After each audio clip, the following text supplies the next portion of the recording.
পৰীক্ষাৰ আগে আগে আচাৰ্যসকলে এটা দল ঘৰে ঘৰে যায়। আপোনালোকৰ ইয়াত যায়নে বাৰু?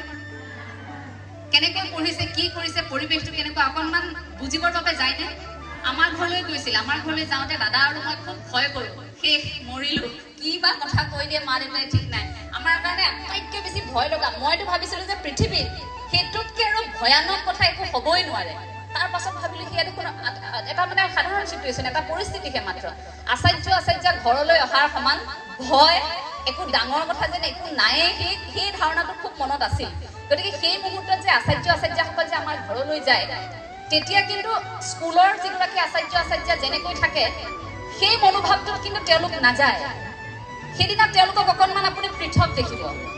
অকণমান যদি আপুনি তেওঁলোকক চায়, সেইদিনা আচাৰ্যাৰ মুখমণ্ডলত আপুনি যদি আচাৰ্য হয় তেন্তে মাতৃসুলভ এটা স্বভাৱ আপুনি দেখিব, যদি আচাৰ্য হয় তেন্তে পিতৃসুলভ এটা স্বভাৱ আপুনি দেখিব। মূৰত হাত বোলাই আহিব সময়ত আচাৰ্যই কৈ থৈ আহিব, ভালকে পঢ়িবি দেই। সেইদিনা আকৌ আপোনাক নকয়, এচাত দি থৈ কিন্তু সেইদিনা ঘৰত নাহে, সেইদিনা আপোনাক মৰম কৰি থৈ আহিব। এই যে দায়িত্বটো কেৱল বিদ্যালয়খনলৈ আহিলে, পঢ়ালে, গুচি গ'ল, এইখিনিতে দায়িত্বটো শেষ হৈ নাথাকে আচাৰ্যসকলৰ। এই কথাটোৰ বাবে মই আজীৱন সুখী যে মই শংকৰদেৱ শিশু বিদ্যা নিকেতনৰ এগৰাকী ছাত্ৰী হ'বলৈ পালোঁ। এটা কথা খুব ভাল লাগে, অন্তত 4-5জন ছাত্ৰ ছাত্ৰী যদি একেলগে বহি থাকে, কোনো লোকে সহজে ধৰা পেলাব পাৰে কোনগৰাকী শংকৰদেৱ শিশু বিদ্যা নিকেতনৰ ছাত্ৰ বা ছাত্ৰী। আমাৰ আচৰণ, আমাৰ শিষ্টাচাৰ, আমাৰ সকলোবোৰত আমি কেনেকৈ খোজ কাঢ়োঁ, কেনেকৈ কথা কওঁ, আমি কেনেকৈ বহিছোঁ, কেনেকৈ উঠিছোঁ, সেই গোটেই আমাৰ আচাৰ ব্যৱহাৰত সকলো প্ৰতিফলিত হয় যে আমি শংকৰদেৱ শিশু বিদ্যা নিকেতনৰ ছাত্ৰ ছাত্ৰী। এই যে আমি খোৱাৰ আগতে ভোজন মন্ত্ৰ গাওঁনে? সেয়া চাওক, আজিৰ পৰা ইমান বছৰ আগতে আমাক শিকালে। শংকৰদেৱ শিশু বিদ্যা নিকেতনৰ যেতিয়াই জন্ম হৈছিল, ইমান বেছি অনুশাসন, ইমান বেছি সুন্দৰ পদক্ষেপেৰে গঠন হৈছিল। এই যে আমি কিবা এটা খোৱাৰ লগে লগে আমি ধন্যবাদ জনাব লাগে অন্নদাতাক। আমিতো অন্ন খাই আছোঁ প্ৰতিদিনে, আমিতো প্ৰকৃতিক ধন্যবাদো জনাব লাগিব। আহৰণ কৰি আছোঁ, আমি প্ৰতিদিনে খাই আছোঁ, আমি কিন্তু ওলোটাই প্ৰণাম কেতিয়াও নজনাওঁ, ধন্যবাদ কেতিয়াও নজনাওঁ। এনেই নকয় আমি খাই পাত ফলাৰ জাত বুলি। আমি কৰোঁ কামটো, পিছত পাহৰি থাকোঁ। কোনোবাই আমাক কিবা এটা সহায় কৰিলে সেইটো মনত ৰাখিলোঁ, কিন্তু কোনোবা এদিনা যদি আমাৰ বেয়া কৰিলে সেই সহায়টো পাহৰি, সেই 10 দিনৰ সহায়টো পাহৰি যায়, এদিনৰ বেয়াটো কিন্তু মনত ৰাখি থয়। কিন্তু শংকৰদেৱ শিশু বিদ্যা নিকেতনে এই যে ভোজন মন্ত্ৰ গাবলৈ শিকায়, এই যে সোমোৱাৰ লগে লগে বিদ্যালয়খনত সোমোৱাৰ লগে লগে যে আমি এটা সেৱা কৰি সোমাওঁ, তাৰ পাছত যে আমি ওমকাৰ ধ্বনি কৰি থাকোঁ, তাৰ পাছত যে দীঘলীয়া আমাৰ প্ৰাৰ্থনাবোৰ আমাৰ অকণমান সুকীয়া হয়নে? বেলেগ বিদ্যালয়ত ইমান দীঘলকৈ প্ৰাৰ্থনা নাগায়। তুমি চিত্ৰ নীতিবোৰো আছে, আমি দীপ বন্দনাও এই মুহূৰ্তত কিছু মুহূৰ্তৰ পূৰ্বে আমি গাইছোঁ। গতিকে সেই যে আমাৰ প্ৰাৰ্থনাবোৰ প্ৰতিদিনে বেলেগ, বাৰ অনুসৰি আমাৰ প্ৰাৰ্থনা বেলেগ থাকে, বিভিন্ন ধৰণৰ অনুষ্ঠানত আমাৰ বেলেগ থাকে। এই যে প্ৰাৰ্থনাবোৰ, ই আমাৰ আধ্যাত্মিক চেতনাৰ আৰম্ভণি।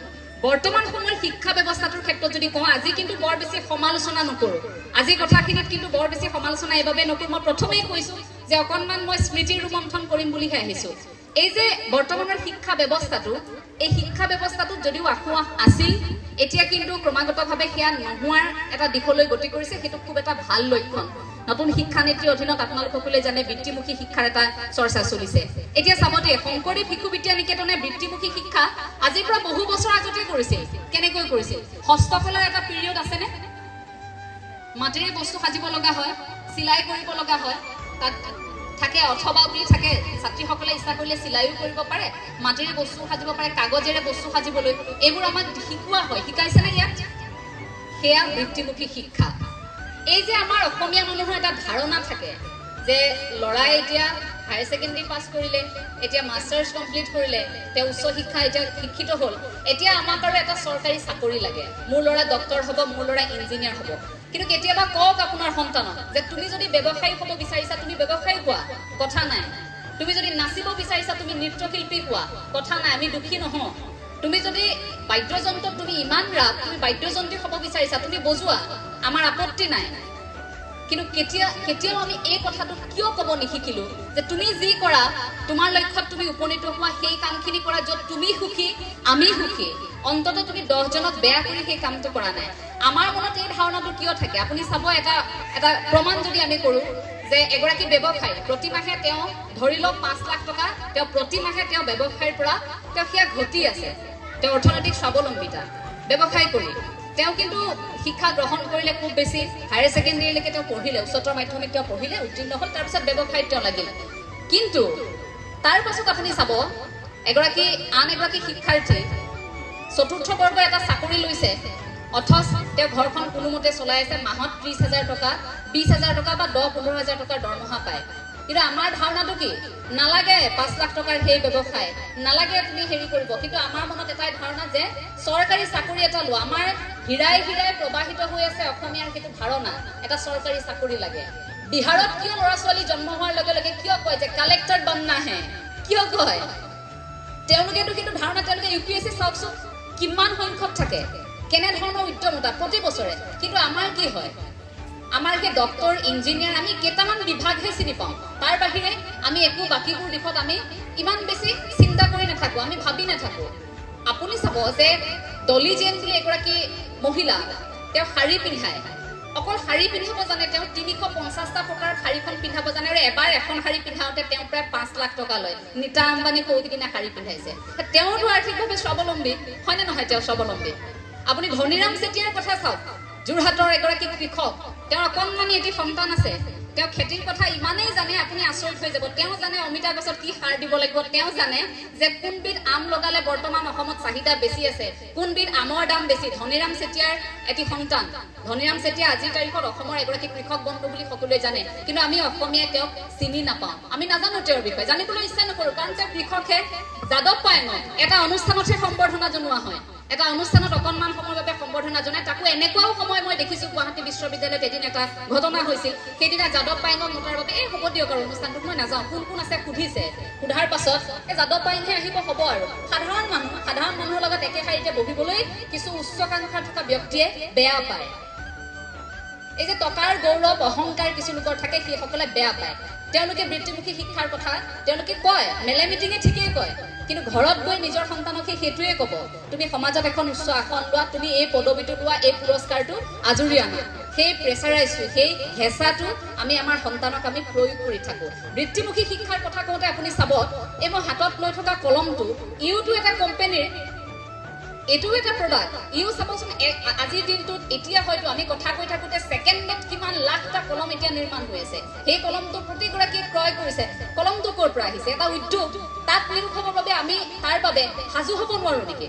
আজিহে অসমত ছেমি কণ্ডাক্টৰ প্ৰকল্পৰ কথা চিন্তা কৰিছে, যিটো কথা আজিৰ পৰা বহু বছৰ আগতে অসমত চিন্তা কৰিব লাগিছিল। অসমত কি নাছিল? অসমত চাহ আছিল, অসমত তেল আছিল, কি নাই অসমত? অসমৰ লিচু আজি বাহিৰলৈ যায়, কিন্তু আমি তাৰ মূল্যটো বুজি নাপাওঁ। অসমৰ শিপিনী হেমপ্ৰভা চুতীয়া আজিকালি অসমীয়া বোৱাৰীয়ে তাঁত বব নাজানো বুলি গৌৰৱ কৰে, নাজানো নহয় বোৱা কটা কি হয়, চিনি নাপায়, কথা কি, তাঁত বব নাজানে, কেনেকৈ লগাই কি কথা নাজানে, কিন্তু বাহিৰৰ পৰা পলিপাটৰ কাপোৰযোৰ ঠিকেই কিনি আনিব, হয়নে? আমি আনক কৈ থাকিলে নহ'ব, আমি নিজেনো তাঁতখন কেনেকৈ বব পাৰিছো, আমি শিকিছো নে কেনেকৈ তাঁত বয়, আমি জানোনে বস্ত্ৰশিল্প উদ্যোগটোৰ কথা? হেমপ্ৰভা চুতীয়াক এতিয়া সন্মান জনোৱা হৈছে, তেখেতৰ দৰে শিপিনী অসমৰ চুকে কোণে আৰু আছে। আমি অসমীয়া শিপিনীবিলাকে সেই কথাটো নাজানো যে আমাৰ মুগাৰ কাপোৰযোৰ, আমাৰ পাটৰ কাপোৰযোৰ বাহিৰত কিমান বেছি দাম। আমাৰ এই চেনেহৰ গামোচাখন আজি বহিৰাজ্যৰ বেপাৰীয়ে আহি, বহিৰাজ্যৰ বনিয়াই আহি এই গামোচাখনক আপোনাক 50 টকাত আপোনাৰ হাতত দি থৈ যাব, আৰু আমাৰ অসমীয়াই লাজ নোহোৱাকৈ 150 টকা দি শিপিনীগৰাকীৰ পৰা গামোচাখন নিকিনে।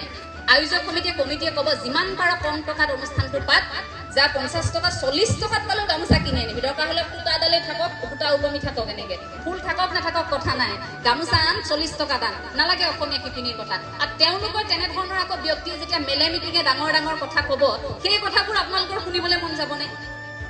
আমাৰ অসমত এই যে কয় যে হাতীৰ দেখুওৱা দাঁত খোৱা দাঁত বেলেগ বেলেগ, আমাৰ অসমত ভাষণ বহুত হ'ল, কৰা বহুত হ'ল।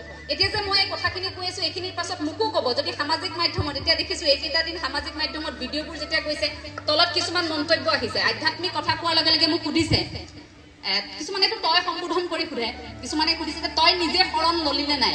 সেইসকলক কওঁ যে মই 4ৰ্থ শ্ৰেণীতে গুৰু সেৱা লৈছো, 7ম শ্ৰেণীতে মই শৰণ লৈছো গুৰুজনাৰ ওচৰত। গতিকে সেই শৰণ অন্তত বুকু ডাঠ কৰি ক'ব পাৰো যে এই অসম ভূমিত জগতগুৰু শ্ৰীমন্ত শংকৰদেৱ গুৰুজনাৰ নীতি আদৰ্শৰে পৰিচালিত হোৱা নৱ বৈষ্ণৱ ধৰ্মৰ মই এগৰাকী বৈষ্ণৱ, মই সেইটো বুকু ডাঠ কৰি ক'ব পাৰো। আৰু সেই গুৰুজনাৰ নামেৰে প্ৰতিষ্ঠা কৰা এই শংকৰদেৱ শিশু বিদ্যা নিকেতনৰ প্ৰতি মোৰ সেইবাবেই টান আছে।